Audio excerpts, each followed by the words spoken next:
And we are recording. Cool, cool. Hello, hello. Welcome. PT graduate Rich Ellis here. And I am spending the next few minutes, maybe half an hour, with the lovely, lovely Raewyn.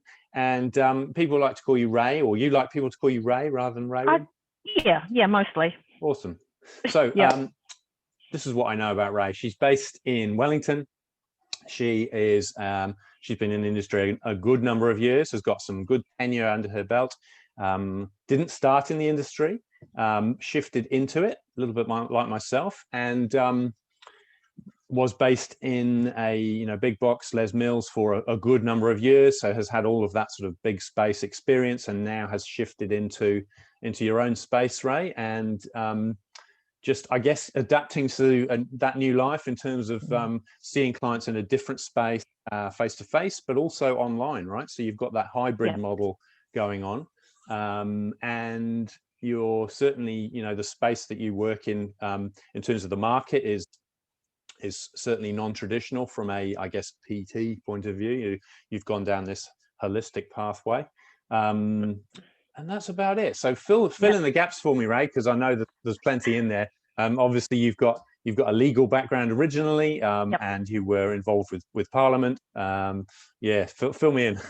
Okay. Thanks for having me here today, Rich. Oh, good to see you. Really happy, really excited to be here. Cool. I started as a lawyer. I went straight from school to law school, and I ended up, my first job was working in Parliament. And I did that for 3 years, and left me a little bit tired. It was quite exhausting being there. And sort of fell into going to the gym in that time. And I sort of did like a full 3 years, so a full term of Parliament. And after that time, it's like, well, what do I actually want to be doing? And the thing about working in an office for me was that it made my body really sore from sort of sitting down all the time. And I needed to be somewhere where I was a bit more active. So I ended up in the gym. I ended up going back to law and became a legal advisor while I was working in the gym as well. So I sort of did them both. I ended up training clients sort of 6 to 8 in the morning, and then I'd go off to my office job 8:30 till 5. Crikey. That left me quite tired.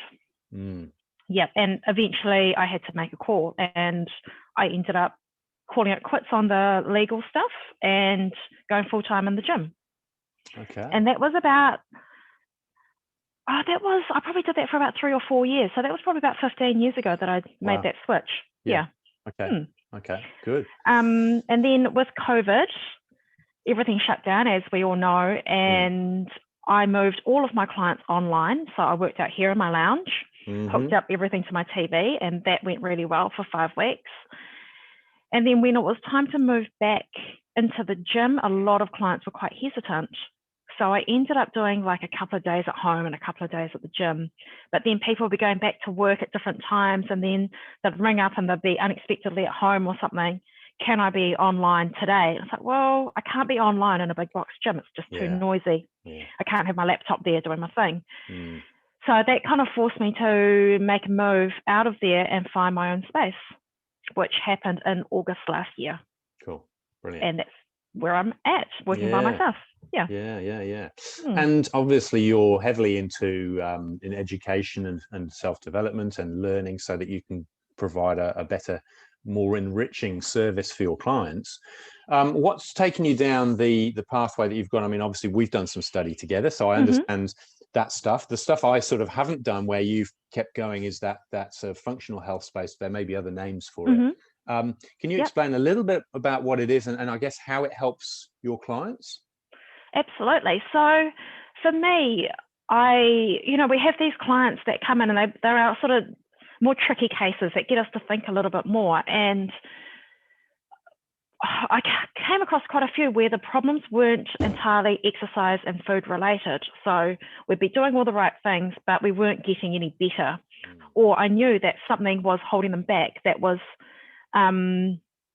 a different health challenge, whether it was a low thyroid thing or a hormone thing, but I didn't know what to do about it. So in October 19, I went to a functional health or a functional medicine course in Melbourne. It was 2 days or 3 days. with Perry Nicholson of Stop Chasing Pain and Dr. Stuart Gillespie, who is a functional health doctor. Okay. And they presented a model where it's all about the immune system, essentially, but trying to dig through the layers of what's been going on with the person and trying to get down to the root cause and addressing that and addressing it in a way that supports the body to be able to function again, rather than sort of propping it up with supplements, trying to figure out, well, where is the problem starting from and how can we address this to try and get things back to where they should be. Interesting. So it's been an interesting journey. Yeah. And have you found that, I guess it could be, you could look at it two ways. Has that market grown, or do you think those types of clients have gravitated towards you anyway? Obviously, you want to attract them. Or do you think that's something that's growing out there? And I think it has to be growing, because we're coming across more and more health-related issues where diet and exercise simply isn't enough. Yeah, we're not getting the results from it. You can exercise for hours and hours and eat less and less, and especially women, they're not seeing the results that they expect, and they're getting frustrated with it. So I feel like we need to find another approach for these people. I think when you're in your 20s, and I don't know about you, Rich, but I certainly exercise quite hard in that time, and you can get some really good results quite easily. But as we've gotten older, things just don't quite go with that calories in, calories out kind of calculation anymore. It's like, okay, well, what's making this more complicated? I think that is a rule that kind of gets drummed into us, isn't it? Energy in, energy out. And when you've got that right, and you start to see things plateauing, and it's not about, right, we just need to work more intensely or we need to eat less, because that's there's a diminishing return on that, right? Absolutely. You've got to start looking somewhere else, and obviously the study that you've done has helped give you that pathway and that knowledge to assist those sorts of clients. Interesting. Sorry, you were going to say? Well, I was going to say, sometimes it's trickier than you think as well. Sometimes those results aren't coming in the time frame that you want them. And then it's like, okay, so I haven't quite got the right answer here. What am I missing? And just trying to figure out, it's like a puzzle, really. Yeah. And I guess that might test clients' expectations, because they kind of come to you going, well, you're the expert, why aren't we getting it right? But then the human body isn't A, B, C, D, is it? Absolutely. It's and you may have two people that appear very, very similar, but in terms of how they need treatment is both quite different potentially. So there's I guess there's a level of education that comes from you, the expert, in terms of this is the process, but it isn't a straight line, it's a squiggly line. Absolutely. So you just need to bear with us as we investigate what is the magic formula for you and your body at this time. Fascinating. So I guess you're a cerebral kind of person. You love those puzzles. You really like the fix challenging tasks. I like learning new stuff, but sometimes I get caught up in the application of it, and it gets, I don't know, frustrating sometimes if I can't get it right. But definitely I like learning new stuff. Fantastic. That's really good. I guess the theme that runs sort of underneath all of the things that we talk about in our conversations here at PT Graduate is, helping PTs survive, be successful, have that longevity in the industry. And I know one of the things that you've done is you've adjusted your business model as time has gone on. You've come to a point where it isn't as traditional as time for money, and we all know that time is a finite resource, and also energy is a finite resource. So finding a balance where you can keep those two things in check, but still make a decent wage or decent living, so you have that longevity, is something I'm really curious about, because I know that that's something you've been really sort of trailblazing, and you've been kind enough to share. Are you happy to not necessarily go into dollars and cents, but more about sort of the model and how you've shifted it over time? Because I think this could be really useful information for people. So it started with a conversation with my accountant. I've always been one of those PTs that was really hesitant to charge when someone cancelled. If they were sick that day or the kid was sick or something like that, I found it really hard to say, well, you have to pay me anyway. And so he asked me, well, how often does this happen? I'm like, on an average, maybe 3 to 5 times a week. Someone will cancel and I won't charge for it. And my attitude was always, well, I can always find someone to fill that space. Like someone always wants to move into that time or something like that. But he's like, but the person moving into that time was someone that was seeing you anyway that week. I'm like, yeah, so I'm missing out on X number of dollars. And it worked out 3 to 5 clients a week. It could be somewhere around that $500 mark that I'll be missing out on each week. And so he sort of did the multiplication for me, and it's like, quite a few $1,000s by the end of the year. And that got me thinking, well, there must be a better way to structure this. And so a couple of years ago, what we decided to do was to have a bit more of a subscription program, kind of like what a gym would do. You pay. My clients now understand that they essentially have rent on my time. So 7 o'clock Monday morning is this person's time. This is always their time whenever I'm there. So they're paying rent on that space in my diary. Sure. And when you pay rent, you pay it every week, whether you're there or not. Sure. Because I can't sell that time to another person. Even if they're away 1 week, I can't put another new person in there. No. It doesn't work like that. No. So now they understand, okay, I've got this space. This is my space. It's always going to be my space for this year. So we have a subscription program, and my clients pay me monthly or weekly at a set rate, and that goes right through the 52 weeks of the year. Brilliant. Yeah. I like it. Yeah. So, I mean, that obviously gives you a nice not static, that's the wrong word, but less fluctuating income. It allows you to take breaks and still have that same income. Holidays, if you're unwell, you've still got that line. I guess your agreement is such that the client feels like they're getting enough value, and you feel like you're getting more security. Win-win. Otherwise, they wouldn't do it, I guess. Absolutely. Yeah. So I took 52 weeks of the year, and I said, well, I'm going to charge for 40 of those weeks. That gives me 12 weeks of leeway, 3 months. So they can go on holiday, I can go on holiday. Typically, I probably take 6 to 8 weeks off in a year. Or there'll be public holidays or whatever.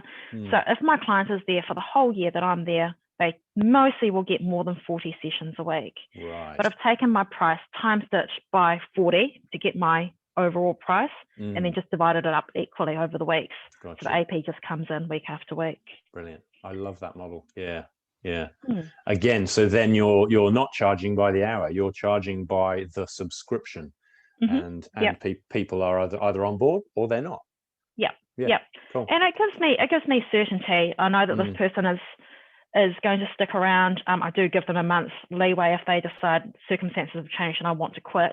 A month's notice, I'm okay with that. If it's a real big emergency, then absolutely we can talk about how we can manage that as well. But I mean, they essentially, your clients want you to do well, and they want you to succeed.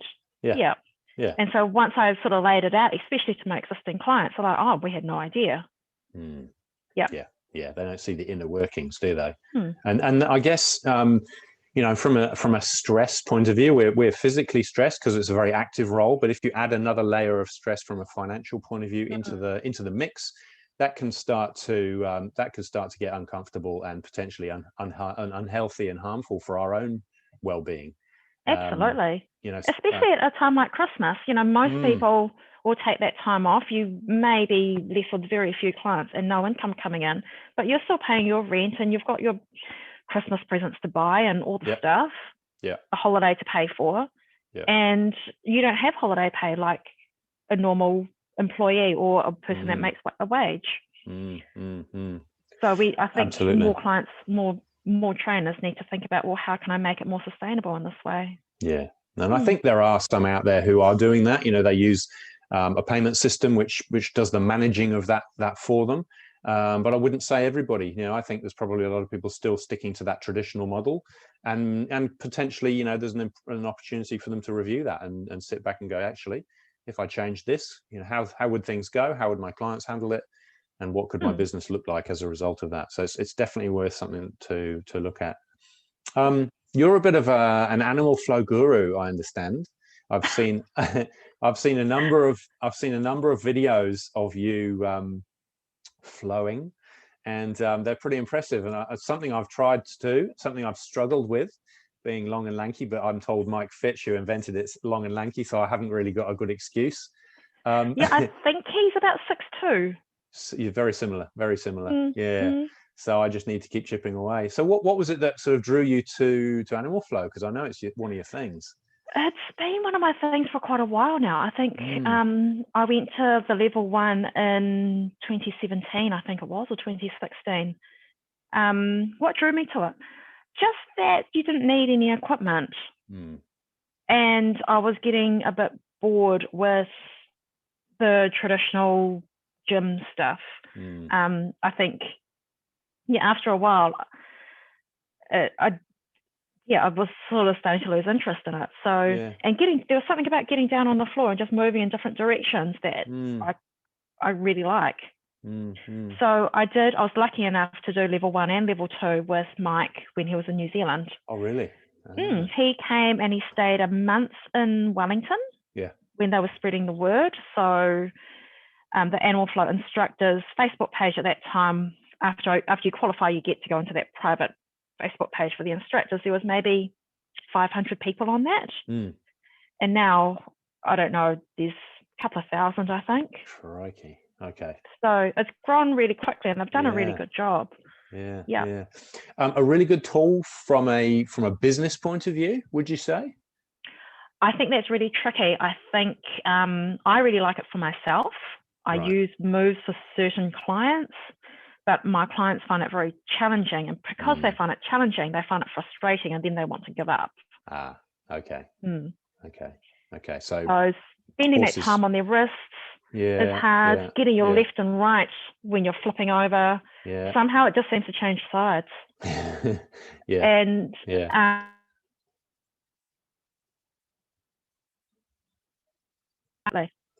lost you for a moment there. That might be my Wi-Fi, Ray. I think I got the gist in terms of lefts and rights and the challenge for clients. So I guess I was going to say horses for courses, good for some people, not so good for other clients. You don't want them just permanently frustrated session after session. They're probably not going to hang around for too long, I guess. No, but in terms of for a person's brain, getting that left and right side going, there's amazing things for those neural connections. And because you're going in, I guess, non-traditional movements compared to what you do in the gym, you're making your body a whole lot stronger at lots of different angles, which is really cool. Absolutely. So non-traditional in a really healthy way. And I've heard Mike interviewed, and his body was breaking down, and that's when he went and found or invented Animal Flow, and it made him more robust, and it did all the things he needed it to do. So that was where my interest lay, was again finding another paradigm, just so you've got more tools in the toolkit. Cool. And it borrows from lots of different things, like from yoga and break dancing, all that sort of stuff, which is just kind of cool. It absolutely is. I could never break dance. Or I could pretend to, but it was never really anything coordinated. It was just legs and arms in the air. So brilliant. So what next, Ray? What does the horizon look like for you in terms of business? And are you happy with the functional health thing? Is that something that feels like it's still got lots of mileage in it? Is there lots more to learn? There's heaps more to learn, which keeps me interested. I think there's a big potential for it to help a whole heap more people. Especially people who haven't quite got the answers that they're happy with in terms of the traditional medical model for some of the things that they're faced with. I think there's lots of potential for it to take off. The course, I'm on a 6-month course at the moment. We're just coming to the end of it. Okay. And it's been pretty intense. There's, I think, maybe 2 others from New Zealand on that course, and the rest of it is throughout the world. Right. Okay. Yeah. Interesting. So you've got lots of, obviously probably English speaking, or maybe some second language English speaking. Possibly. Yeah. Yeah. And all from similar backgrounds, or I think we've got some like chiros and osteos in there, and some massage therapists and aromatherapists, and then some exercise people as well. Sure. So it's kind of complementary to all of those other disciplines, I see. Yeah. Brilliant. Okay, good stuff. Yeah. I thought I was going to interrupt you again for a moment. No. Good. Excellent. Any final tips? Any I mean, I think the business model is a biggie in terms of that longevity, that sustainability thing. But any other things? I mean, obviously behaviors and so personality, all those types of things are still components in being successful. Any others that you feel are, I don't know, things that you've come across over the years that you think, oh, well, that's an important ingredient as opposed to that, that sort of thing? I don't think there's any right or wrong answers there, Rich. No. There's always going to be people that gravitate to you and others that don't. And I think keeping that in mind is really important. Right. Yes. We're not here to help everyone. We're here to help the certain people that we gel with. And I think that's really important to remember. Yeah. I like that. I like that. Brilliant. So finding your niche, sticking with the market that kind of works best for you, and continually trying to talk to that market as opposed to everybody else as well. Yeah, absolutely. Yeah. Awesome.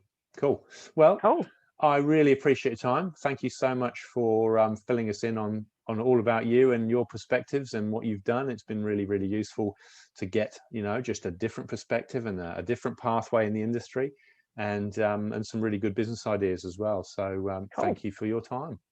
Thanks for having me, Rich. No worries. See you soon. Cool. Bye. See ya.